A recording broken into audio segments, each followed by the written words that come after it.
Kaugnay pa rin ng pag-aresto ng International Criminal Court kay dating Pangulong Rodrigo Duterte, mga kasama natin dito sa studio si Attorney Dino De Leon, ang Director ng Human Rights and People Empowerment Center at alumnus ng The Hague Academy of International Law at Georgetown University Law Center.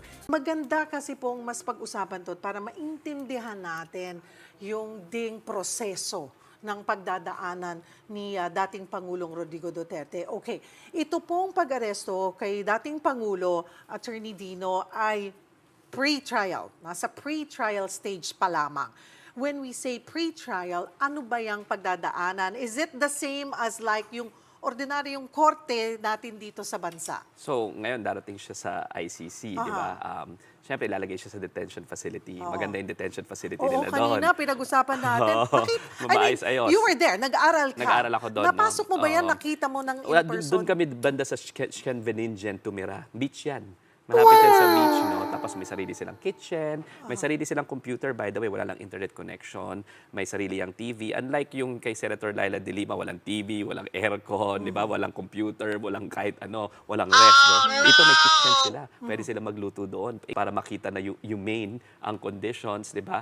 Ikukumpara mo yan, di ba, doon sa mga taong na biktima doon sa marahas na rehimen. Maswerte pa siya. Napakaswerte. Yun ang lagi ko sinasabi. Napakaswerte. Komportable yung magiging ano niya. Trinato siya bilang sitwasyon. tao. Tinatrato siya bilang tao, hindi katulad ng mga pinatay na parang trinatong hindi tao na walang dignidad. No? So yun yung malaking difference dito. Tapos after nyan, dahil sabi mo kanina, pre-trial stage pa lang, magkakaroon siya initial appearance, babasahan siya ng karapatan niya doon.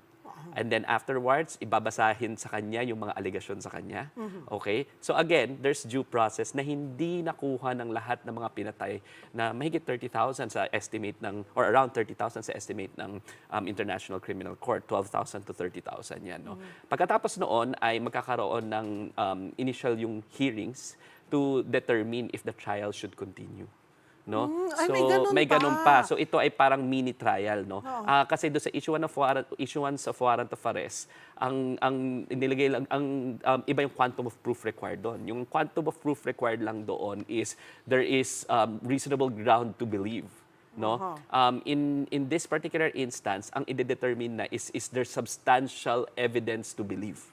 So, mas mataas ng konti. At doon, magpa-participate na yung mga complainants, yung mga witnesses. Doon pa lang i-determine ng pre-trial chamber kung it should proceed to trial. Ito talagang may kaso. Kung may kaso. Tapos, after noon, pero for the time being, detained siya. Tapos noon, ay kung nasabi nila, okay, it should proceed to trial, tapos na ang pre-trial chamber, pupunta na talaga yung totoong judges for the case. So imagine yung ilang layers of safeguards na mapagdadaanan ni President Rodrigo Duterte na dating Pangulo na hindi, again, pinagdaanan ng lahat ng mga namatay sa war drugs. They never had their day in court. So medyo mahaba pa yung proseso. Sa aming estima, no, sana nananalangin kami na matapos ito to 3 to 4 years. Pero ang average is around 8 years na matapos ang buong trial sa ICC. What? Okay, kung ganyan ang pinag-uusapan nating haba, kailangan niyang manatili doon. Doon siya. Or maaari bang magkaroon ng arrangement ang ating pamahalaan na, okay, ganyang katagal at lalo na, okay, yung ang sinasabi ng kanyang mga supporters, yung kanyang kalusugan, yung kanyang edad na dapat ay nandito na. Pwede ba yun? Pero nakakulong pa rin dapat dito. Well, in-expect namin na si President Duterte doon sa initial hearing pa lang will avail of yung sinasabing interim measures. Alright. Yung interim measures, provisional, pwede kasi yung provisional, release in provisional liberty. Dahil ang gagawin nila is i-assert nila yung for humanitarian reasons. No? Sabihin nila matanda na, may sakit, pero nakapunta sa Hong Kong, nakapag-deliver ng speech. Pero ngayon, di ba, medyo may sakit na raw. Okay, sabihin natin totoo yun. No? Babalansehin pa rin yun ng ICC with certain things, yung gravity ng offense. Tandaan natin yung gravity dito, this is the most depraved offense. Yes. It's a crime against humanity. Crimes laban sa sangkatauhan, hindi laban sa mga ordinaryong tao, mamamayan. No? Yun yung una. Pangalawa, titin nila kung flight risk. 'Di ba? So yung gravity nung ginawa niya, kung flight risk, at saka meron ba siyang ability to tamper with evidence and with the witnesses. Alam naman natin, pwede nilang takutin kung Oh makapangyarihan sila. my So yun yung mga God. considerations ng ICC bago nila i-consider whether they will grant yung interim measure, no, or interim relief, which is provisional liberty, malamang hinihingi nila on the ground of humanitarian conditions. Okay. Who would represent him there? Kailangan, syempre, accredited sa the Netherlands. So, kukuha siya doon ng kanyang abogado. Merong mga accreditation yung ICC, no? Pero, syempre, lagi namang penultimate consideration is the right to counsel of his own choice. So, tanggapin natin na meron tayong kakulangan at kailangan natin ng tulong. And yung international mechanisms, ang nakikita mo kasi lagi, Cheryl, di ba ngayon na sinasabi, dayuhan yan, bakit kayo umano sa mga dayuhan, sa mga puti? Hindi totoo yan, no? Ang nakalagay sa ating saligang batas sa Article 2, Section 2, na international law forms part of the law of the land. Meaning, yung international law, according sa highest sovereign expression of the people, which is the Constitution, parte yan, atin yan.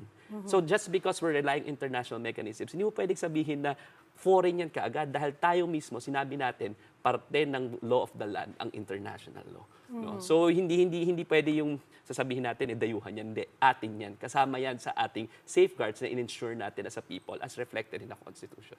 Attorney Dino, balikan ko yung sinasabi mong timeline na nakikita natin na posibleng tumagal ng halos 8 years. Ang average, around 8 years. Average Pero pa yun. pwede yan matapos sa mga 3 years, depende sa number of witnesses, depende sa ano. Siyempre, I'm sure pwedeng magkaroon ng mga dilatory. Ang sana hindi mangyari yung hindi maabutan ng sentensya. Tapos maunahan na dahil matanda na siya. Oo. Yung ating mga witnesses, yung mga nagsampa ng kaso, yung mga pamilya ng biktima, sila rin ba ay kailangan lumipad din? Paano yan? Hindi naman alam natin na very limited ang kanilang pera, hindi naman wala silang kakayanan. Paano yun?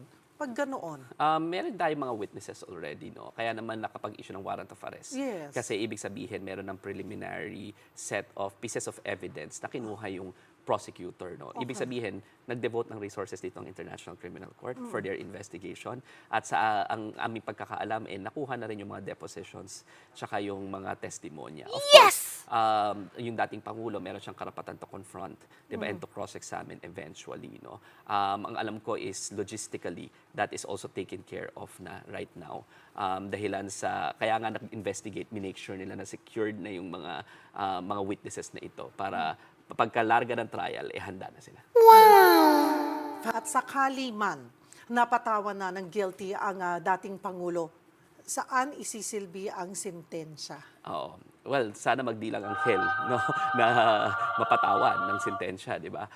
Merong memorandum of agreement yung ICC with certain countries na willing to take in yung mga na-convict, no? Isa dyan ang Sweden, ang Norway, ang United Kingdom, so sila yung priority. Pero kung hindi sila pumayag bigla, ayaw nila yung katulad ni Rodrigo Duterte, usually the ICC will select a country from its membership. Diba? Ang But Pilipinas, we're not a member. We're not a member anymore. Oo. Actually, pwede nga rin yung pinanggalingan na bansa kung mapapatunayan nila na magiging safe and secured. Pero we're not a member anymore and I don't think it's gonna be possible logistically, no? At pwede na rin bumalik ba sila na, dito. kunwari sabihin na parang kung tatanggapin din ng bansang iyon? Karoon ng agreement sila. Oo. Alam mo, may bayad naman yun eh. May bayad yan logistically. Oo. So, syempre, dahil ikaw magte-take care, and you have some sort of earning from it, di ba? Or babayaran ka logistically ng ICC. May funds naman yung ICC to make sure na may magsaserve may pagsaservan yung mga nakulong. Okay. Maliban po kay dating Pangulong Rodrigo Duterte, may iba pa bang akusado sa kaso kaugnay ng war on drugs noong nakaraang administrasyon? Kasama nga si Senator Bato de la Rosa na dating PNP chief. Aasahan din ba na dadaan din siya dito sa prosesong pinagdaanan niya? Kasi hinahanap din namin ng media lahat si Senator Bato kahapon he's nowhere to be found. Yung final nga raw sa Supreme Court na certiorari, petitioner na siya. Hindi ba parang premature, hindi pa nga lumalabas yung warrant sa kanya. No? Excited. Excited yata na Kasi ang lumalabas din na balita ay dahig. susunod na siya. Well, it's obvious, no? She is the chief implementer of the bloody, murderous drug war. It would be absurd for him and illogical for him not to be included. So, ina-expect namin si Senator Bato de la Rosa at sa aming informasyon na nakuha, si Mr. Albayalde. Albayalde. Albayalde, no? Alright. Sila ang implementers ng drug war. Okay.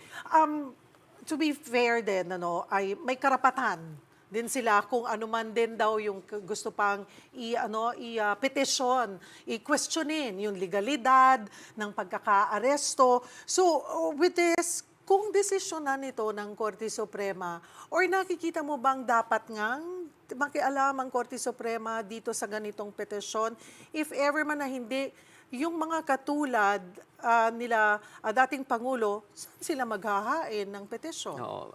Di ba sabi naman nila noon pa, bring it on. Madaliin mo na ICC. Ngayon, ba't parang ang daming, di ba? Yes. Dapat kung handa silang harapin yung ICC, ang remedy talaga nila is with the ICC, no? Hindi yung mga domestic courts. Kasi, like for example, yung kay Pangulong Rodrigo Duterte, narinig ko kanina, ni-interview mo si Attorney Sal Panelo, ay nag-file siya ng habeas corpus. Yes. Pag nung tinanong, susundin ba siya ng ICC, ang sabi niya, problema ng gobyerno yun. Yes. Because that is, a short answer for, hindi yan ma-enforce. Yun ba pwedeng, okay, dinala na sa Korte Suprema, pero pwede ba nilang dalhin yung appeal na yon sa ICC? Pwede sa ICC. Doon, yun yung tamang forum. Questionin na, Pero mali yung ginawa nyo kasi hindi na kami. Pero magpa-aresto muna siya, di ba? Kasi hindi ka pwede manghingi ng relief kung walang jurisdiction over your person. So, maliban sa pagharap niya dito sa kaso, kaya siya na-aresto, pwede silang umapila ng yung kung paano siya inaresto or bakit siya inaaresto, pwede po. Doon, lahat ng mga interim measures tsaka lahat ng mga questions, they can go to the ICC. It's a court. At ibibigay sa kanya yon dahil binibigyan siya this time ng pagkakataon na sabi niyo nga ay maswerte na mayroon siyang ganitong pagkakataon na kinikilala yung kanyang karapatang pantao. Oo, na hindi naibigay sa lahat ng mga biktima ng marahas na drug war.